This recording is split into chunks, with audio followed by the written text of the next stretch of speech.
La primera inexactitud que quitara méritos probables a esta narración, se refiere al nombre mismo del cabo Quiñones. Mi informante abrigaba severas dudas sobre el particular. Según él, el cabo Quiñones se llamaría Fulgencio, o quizás Prudencio. La mayor vacilación al respecto, radicaba en que nuestros buenos hermanos negros de la provincia de Esmeraldas, cerca de la raya de Colombia, pronuncian el castellano de una manera que puede calificarse, por lo menos, de original, y, generalmente, como mejor les da la gana y se lo permiten sus labios bocotudos. Aun acerca de si se llamaba Quiñones, o de otra suerte semejante, no existe una seguridad absoluta. Sin embargo, la abundancia que de Quiñones hay entre la gente negra de Esmeraldas, concede un elevado porcentaje de verosimilitud a que tal fuera su apellido. En fin, todo es oscuro en cuanto atañe a la identidad de este modestísimo cabo del ejército ecuatoriano, sobre quien a tiempos recayera una sentencia del Tribunal de Guerra que lo condenó a la pena de reclusión mayor extraordinaria. La sentencia hubo de cumplirla, entre los 14 y 30 años de su edad, en el Panóptico de Quito, pétreo edificio que se yergue, todavía, como un monumento a la sombría gloria de García Moreno. Quiñones entró al propio tiempo en la pubertad y en el cuartel. Por entonces, la provincia de Esmeraldas era el escenario de uno de los más cruentos movimientos revolucionarios que hayan ensangrentado a la República, el que auspiciaba y dirige el coronel Concha contra el gobierno del general Plaza. Nutridos batallones seguían al jefe insurgente, cuyo prestigio bravio constituye el estandarte tras el cual se iban, incontenibles, los entusiasmos populares.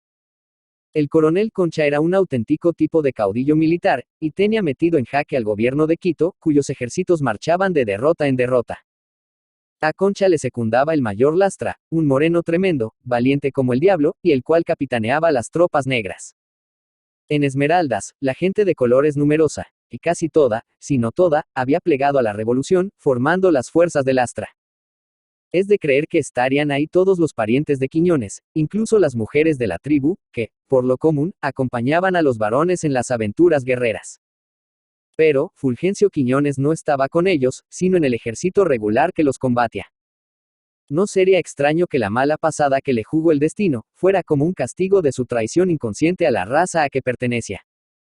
Bien puede ser, también, que la desgracia se la atrajeran sus paisanos brujos, con artes de magia, y viniera sobre él en alas de esos horribles y misteriosos espíritus que tan siniestramente intervienen en la torturada existencia de los negros.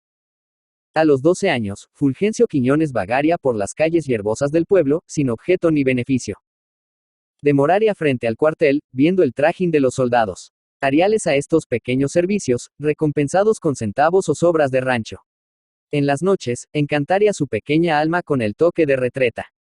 Y luego se iría a dormir, soñando con ser despertado por las albas que saludan a la bandera en las albas de fiesta. Su existencia ligera sería la de un parásito del cuartel, o acaso, como la de una mosca que diera vueltas en torno del covachón, ardiendo en ansias de meterse en él. Un día le diría a cualquier suboficial: «¿Queréis ser mi ordenanza, negrito?». Y él aceptaría sin recapacitar, loco de contento a saber que iba a vivir, de entonces para adelante, la alegre vida militar. O, acaso, las cosas no pasaron de ese modo, sino de otro distinto.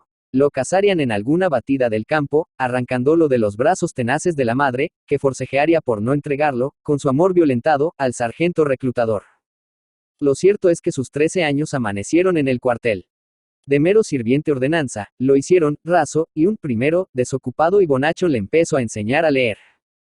La disciplina es una cosa muy seria, pero, a la larga, resulta hasta amable. Se va uno, poco a poco, acostumbrando a ella. Y, entonces, sin dejar de ser respetable, peligrosamente respetable incluso, pierde su primitiva osquedad aparente. Nada es más cómodo que ella cuando llega a hacerse carne de la propia carne. No se siente ya su peso, y se comienza a advertir su bondad innumerable. Resuelve para el soldado, aquellos problemas que afligen a los demás hombres, pobres seres desorientados.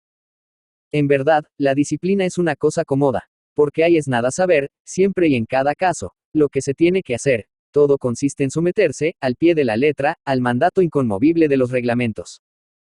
La disciplina es una divinidad, una diosa fría y lejana, si se quiere, pero cuida de quienes la veneran y pone en sus espíritus una conciencia de ubicación y una certidumbre de ruta, de que los demás, barcos a la deriva, carecemos y careceremos.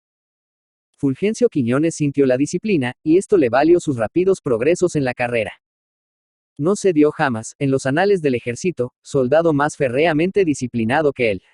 sin conocer el clásico rasgo del granadero de Napoleón, hubiera podido repetir la escena, de haberlo ordenado el coronel de su regimiento 3 pasos adelante, teniendo a 2 un abismo, habría dado, sin vacilar, el paso número 3 en el vacío.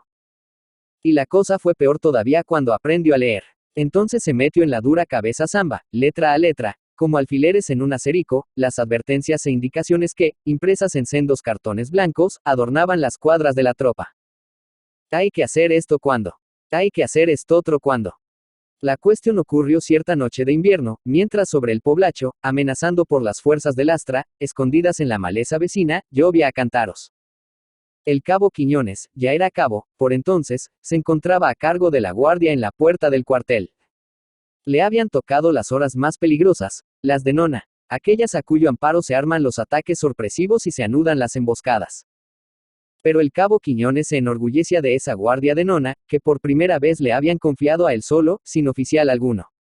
No consideraba que lo que sucedía era que en el cuartel no quedaba ya ni un oficial para remedio, pues todos habían muerto durante las anteriores semanas, en los combates que se libraron con las gentes de Concha en la cancha brava de la Propicia. No reparaba en nada de eso.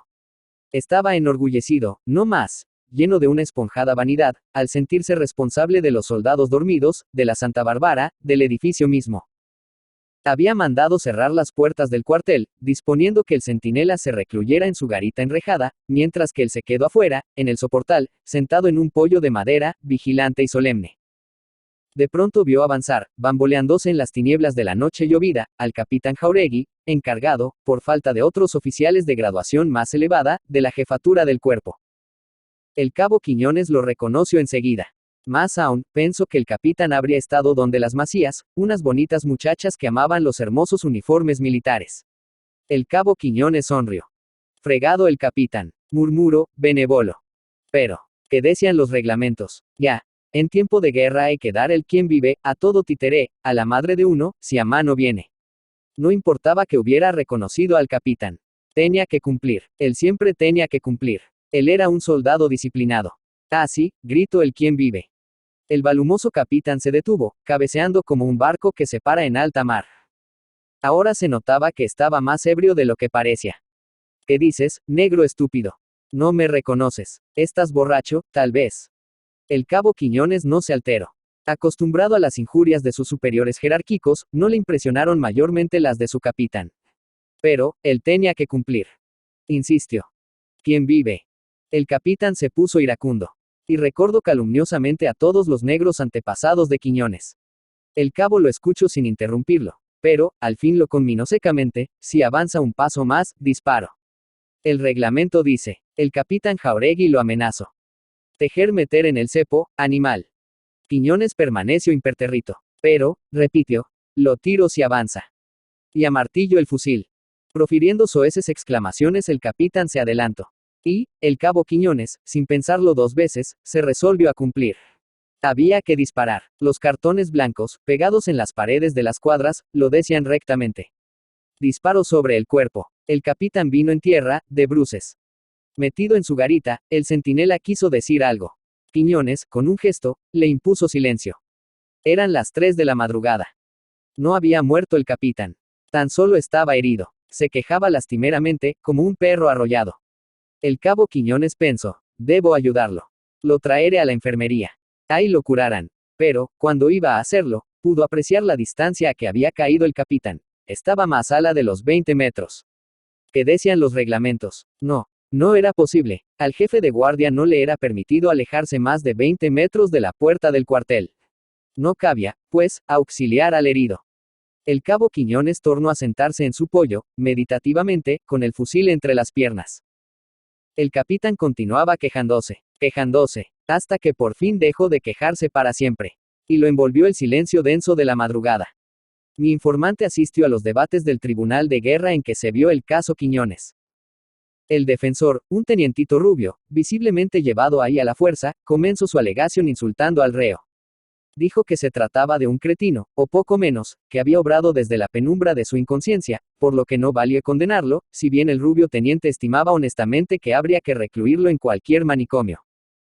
El fiscal se apoyó en la fría ley. Según él, el cabo Quiñones era convicto de homicidio voluntario, con la agravante de que la víctima era su superior jerárquico y de que la República, concluyo en tono campanudo, se hallaba en estado de conmoción interna. Triunfó la tesis de la acusación, y el Tribunal de Guerra condenó al cabo Quiñones a la pena de 16 años de reclusión mayor extraordinaria. Dizque Quiñones escuchó la sentencia en posición de firme, y, cuando terminó la lectura, hizo cerradamente el saludo militar. Mi informante lo vio salir de la sala, entre dos soldados armados que lo conducían al calabozo. Produce el mozo una impresión sobrecogedora. Estaba pálido, lo que prestaba a su piel negra un tono ceniciento moraduzco. Pero, no se manifestaba triste, no daba muestras de arrepentimiento.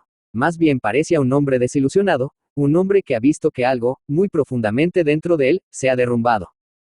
¿Experimentaría acaso la sensación que se tiene cuando la tierra, en cuya solidez se crea ciegas, se sacude como un mar en el temporal del terremoto? O algo por el estilo. Por entre sus cabellos flotaba un viento pavorido, y sus ojos se abrían, acuosos, enormes, preñados de un asombro desconcertado. José de la Cuadra. José de la Cuadra Vargas, Guayaquil, 3 de septiembre de 1903, y Videm, 27 de febrero de 1941, fue un escritor ecuatoriano, y no un poeta, miembro del Grupo de Guayaquil. Es considerado uno de los cuentistas más destacados de la literatura ecuatoriana, con una nutrida obra en que exploró la vida del pueblo montubio a través del realismo. Entre sus obras más importantes se encuentran la novela Los Angurimas y el cuento La Tigra.